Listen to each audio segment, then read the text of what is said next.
जिल्हाधिकारी डॉक्टर मिताली सेठी यांनी रविवारी सायंकाळी 7 रोगग्रस्त लांबडा गावाला भेट देऊन परिस्थितीची पाहणी केली।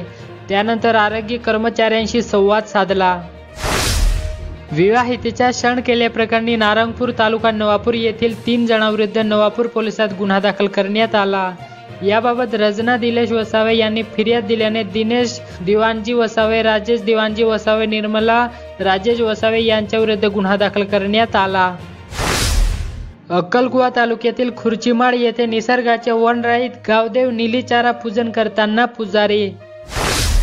पाण्याच्या दाबाने कुंपण नलिकेतून पाईपसह मोटारही निघाली बाहेर। मनसूद येथील प्रकार शेतकऱ्यांचे मोठे नुकसान। नवापूर येथे तालुका कृषी अधिकारी कार्यालयामार्फत रानबाजी महोत्सव घेण्यात आला। दडगाव तालुक्यात बसेसची मागणी। दडगाव तालुक्यातील दुर्गम भागात बस अभावी प्रवाशांना खासगी वाहनाचा आधार घ्यावा लागत आहे। खासगी वाहनामध्ये क्षमतेपेक्षा अधिक प्रवाशांना बसवण्यात येते, त्यामुळे प्रवाशांचा धोकादायक प्रवास सुरूच आहे। तालुक्यात ज्या गावापर्यंत रस्ते आहेत तेथे बस फेऱ्या वाढवण्याची मागणी होत आहे।